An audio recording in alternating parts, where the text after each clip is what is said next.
Perkenalkan, kami dari kelompok 1, mata kuliah BW 4004 Sosiologi Kehutanan, dan pada video ini kami akan mempresentasikan hasil dari tugas makalah kami dengan judul Studi Kasus Analisis Peran Ilmu Sosiologi terhadap bentuk perilaku sosial dalam perkembangan kehutanan di Indonesia.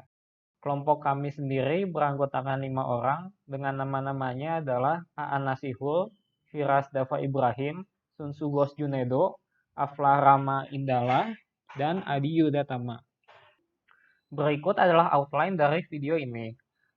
Pertama-tama akan diawali dengan pendahuluan, lalu dilanjutkan dengan tinjauan pustaka, lalu hasil dan analisis, dan akan ditutup dengan kesimpulan. Outline pertama yang kelompok kami akan bahas adalah mengenai pendahuluan. Indonesia merupakan negara dengan luasan hutan yang cukup besar di dunia. Dengan luasan hutan tersebut, masyarakat Indonesia memiliki banyak hubungan terkait dengan hutan dalam segala aktivitasnya. Pola kegiatan tersebut akan melahirkan sebuah perilaku sosial yang terjadi pada lingkungan hutan tersebut. Dalam pengelolaan hutan tersebut, pentingnya untuk melihat aspek sosial yang terjadi selama terjadinya kegiatan antar masyarakat di lingkungan hutan.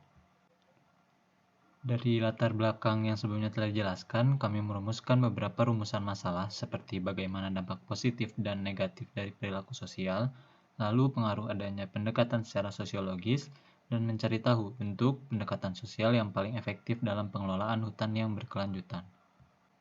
Selanjutnya, dari rumusan masalah tersebut, kami akan teliti sehingga menghasilkan tujuan yang akan kami angkat dari studi kasus yang kelompok kami lakukan. Tujuan yang pertama adalah menentukan dampak positif dan negatif dari perilaku sosial terhadap perkembangan hutan. Yang kedua, menentukan pendekatan sosiologis. Dan yang ketiga, menentukan konsep yang paling efektif dalam penerapan sosiologi kehutanan. Selanjutnya, kami akan membahas tinjauan pustaka. Yang pertama, sosiologi sebagai ilmu yang mempelajari kehidupan manusia dalam bermasyarakat dan dapat dibedakan ke dalam ilmu-ilmu kemasyarakatan lainnya seperti ekonomi, lingkungan, dan masih banyak lagi. Kehidupan masyarakat tidak dapat dipisahkan dari ilmu-ilmu sosial. Yang kedua, sosiologi merupakan bagian dari ilmu sosial yang menghadapi masyarakat sebagai objeknya. Menurut Auguste Comte, yang merupakan ahli filsafat berkebangsaan Prancis, sosiologi adalah filsafat tentang manusia dan filsafat pergaulan hidup. Konsep tersebut mencerminkan bahwa sosiologi merupakan pengetahuan yang secara tajam menyoroti hubungan manusia atau golongan, asal, ras, dan kemajuannya serta bentuk dan kewajibannya. Yang ketiga, sosiologi berperan dalam meneliti prinsip dari adanya interaksi masyarakat. Dan yang terakhir, dengan menggunakan teori-teori tersebut, maka sosiologi dapat dihubungkan dengan kehutanan. Perilaku sosial masyarakat kehutanan dapat digunakan sebagai parameter dalam mengamati perkembangan kehutanan dari adanya peran masyarakat. Terdapat beberapa jurnal yang digunakan sebagai acuan dalam penyusunan makalah ini. Jurnal pertama yang tertera pada slide meneliti pola sikap dan perilaku masyarakat yang berhubungan dengan karakteristik internal dan eksternal dalam mewujudkan pengelolaan hutan yang partisipatif. Topik tersebut beririsan dengan studi kasus kelompok kami karena sama-sama memiliki kaitan terhadap pola perilaku sosial yang menjadi acuan utama dalam mengamati keberlangsungan perkembangan hutan. Jurnal kedua yang dirancang oleh Arif Irawan dan kawan-kawan meneliti tingkat persepsi dan perilaku masyarakat terhadap keberadaan KPHP model Poigar serta mengukur skema pemberdayaan masyarakat sesuai dengan pola perilaku. Jurnal tersebut memiliki kesamaan dengan makalah kami karena mengidentifikasi pola masyarakat sekitar terhadap partisipasi dalam kegiatan perkembangan hutan. Jurnal ketiga membahas pandangan atas peran yang diberikan oleh ilmu sosiologi kehutanan dalam memaknai visi hutan untuk kesejahteraan masyarakat. Topik tersebut berhubungan dengan makalah kami karena membahas partisipasi aktif perilaku sosial kehidupan masyarakat sekitar hutan yang dapat mendorong perkembangan hutan ke arah positif. Jurnal keempat membahas persepsi masyarakat dan peran sosial masyarakat lokal dalam berbagai program pengelolaan TNGM sebagai upaya pengembangan hutan yang berkelanjutan. Partisipasi aktif masyarakat dalam upaya pengelolaan hutan yang dibahas pada jurnal tersebut beririsan dengan makalah kelompok kami. Dan jurnal terakhir meneliti tentang identifikasi, persepsi, dan berbagai peranan sosial masyarakat sekitar hutan alam dalam mendukung hutan yang lestari. Hal yang kami acu pada jurnal tersebut adalah analisis proses interaksi sosial dan berbagai sikap masyarakat dalam mendukung hutan yang berkelanjutan. Dari kelima jurnal referensi tersebut, persamaan utama yang kami tarik ialah referensi-referensi tersebut mengangkat topik konsep dasar sosiologis, peran sosial masyarakat sekitar hutan dalam mendukung upaya perkembangan hutan yang berkelanjutan. Selanjutnya akan dilanjutkan dengan hasil dan analisis. Untuk hasil dan pembahasan yang pertama adalah karakteristik internal masyarakat. Dari data di samping terlihat bahwa umur masyarakat berada di kisaran 45 tahun yang merupakan usia produktif. Nah, pada usia produktif tersebut, perilaku sosial mereka umumnya mudah terbuka dan menerima segala hal baru. Jadi untuk membuat peluang untuk sosialisasi pengelolaan tentang hutan itu cukup besar. Jadi mereka masih mudah menerima informasi dan segala masukan yang diberikan kepada mereka tentang kehutanan. Untuk mendorong perkembangan hutan, diperlukan maksimalisasi dari peran sosial oleh masyarakat sekitar. Peran masyarakat sekitar sangat penting dalam keterlibatannya dalam kegiatan-kegiatan produktif di kawasan hutan atau sekitar hutan. Ketika terjadi hubungan yang baik, hubungan yang positif dalam hal ekonomi antara masyarakat dengan hutan, maka secara ekologi, sosial maupun ekonomi akan terjadi timbal balik yang baik antara masyarakat dengan hutan tersebut. Kemudian selanjutnya, sikap dan perilaku masyarakat terhadap hutan. Perilaku masyarakat terhadap hutan umumnya berada dalam kategori tinggi, yang memiliki arti tindakannya berdampak positif bagi hutan, atau masyarakat hampir tidak pernah berupaya untuk merusak hutan dengan cara apapun, dengan cara menebang, merusak palang batas, atau mengambil kayu bakar dan menebang pohon atau membakar hutan. Masyarakat sekitar umumnya peduli tentang hutan dan sadar akan pentingnya memelihara, mengamankan, dan menggunakan hutan sebagaimana semestinya. Selanjutnya, untuk hubungan karakteristik sosial ekonomi dengan persepsi dan perilaku masyarakat, Mamuko et al. 2016 menyatakan bahwa faktor pendidikan yang merupakan salah satu faktor sosial ekonomi mempengaruhi persepsi terhadap hutan dan fungsinya, persepsi terhadap program rehabilitasi hutan dan lahan, serta tingkat partisipasi. Selanjutnya, dilanjutkan oleh penelitian dari Mas Ria et al. Tahun 2015 menyatakan bahwa beberapa faktor yang mempengaruhi tingkat persepsi yaitu tingkat pendidikan, mata pencaharian, dan tingkat pendapatan. Dari penelitian yang dilakukan oleh Irawan tahun 2017 yang terdapat pada tabel berikut, dapat dijelaskan bahwa perilaku sosial masyarakat pada hutan dipengaruhi oleh faktor pendidikan, tingkat pendapatan yang berasal dari luar kawasan hutan, dan tingkat interaksi dengan hutan. Lalu, penjelasan tersebut dapat didukung bahwa semakin tinggi tingkat pendidikan akan menyebabkan perilaku sosial terhadap lingkungan hutan semakin baik. Semakin baik faktor ekonomi yang berupa tingkat pendapatan dari luar kawasan juga akan menyebabkan pada perilaku sosial yang semakin baik. Faktor terakhir adalah mengenai interaksi sosial dengan hutan. Hal tersebut memiliki sebuah implikasi koefisien yang negatif. Semakin intens interaksi dengan hutan akan menyebabkan ketergantungan yang cukup besar terhadap hutan. Dalam jangka waktu yang panjang akan menyebabkan perilaku sosial yang tidak baik.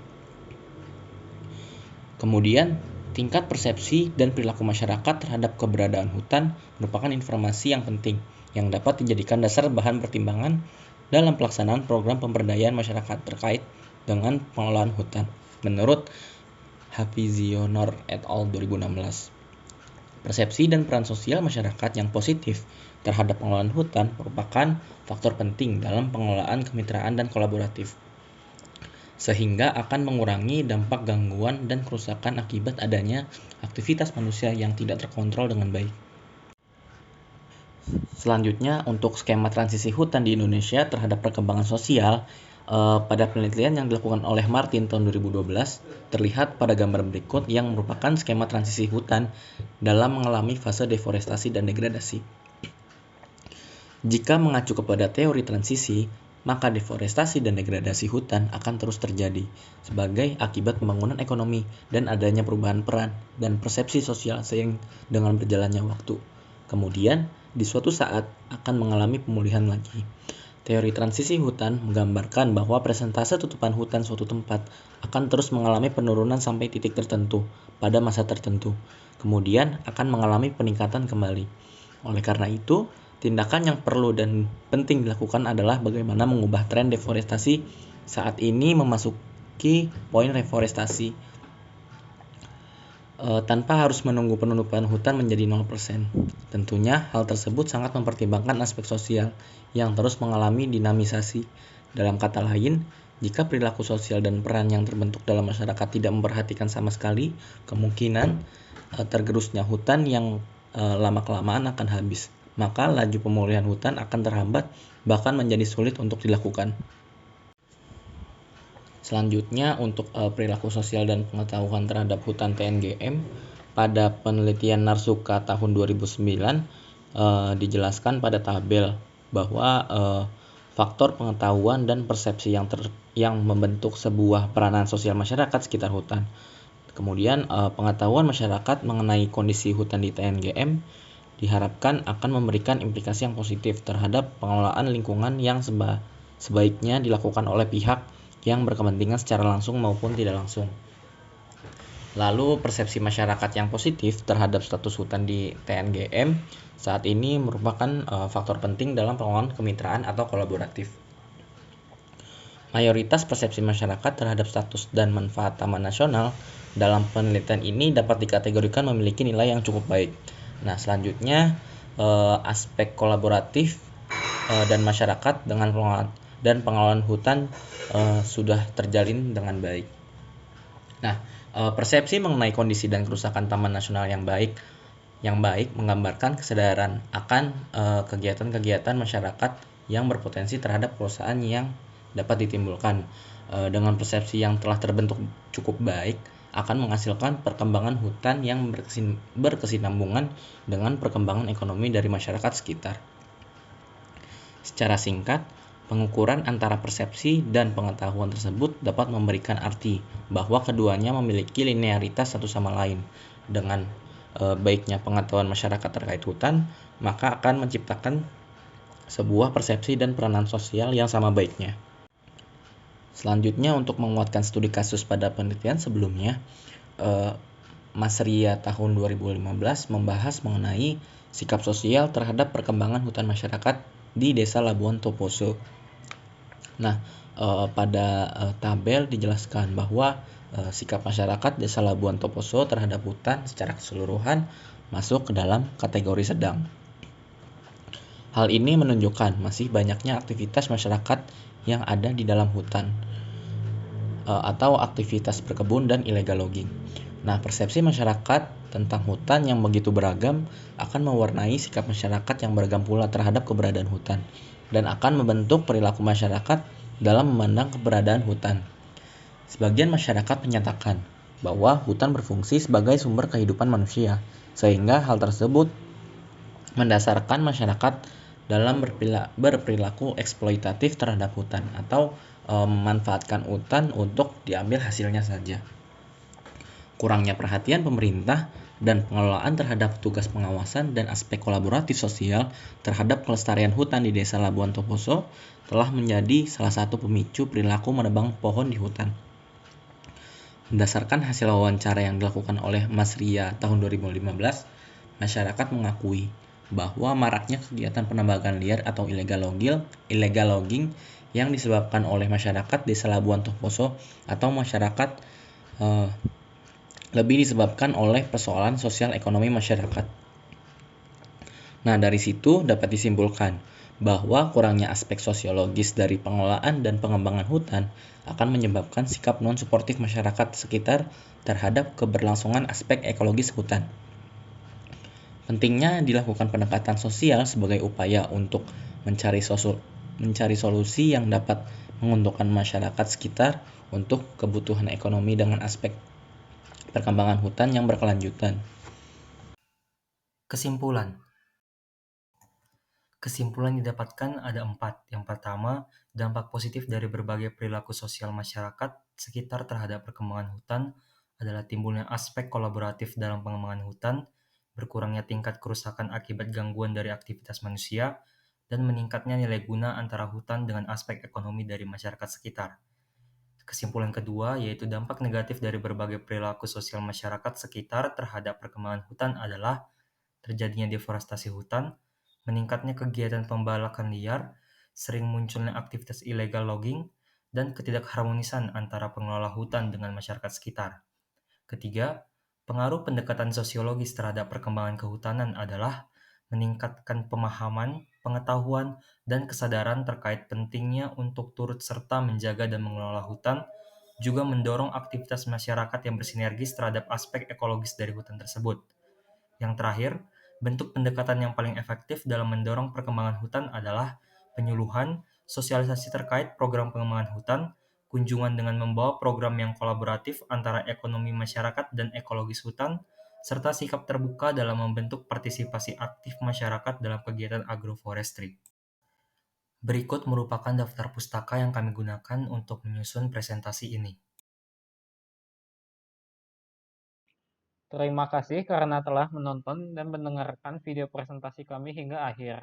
Apabila ada salah kata atau hal yang kurang berkenan, kami meminta maaf. Sekali lagi kami ucapkan terima kasih atas perhatiannya.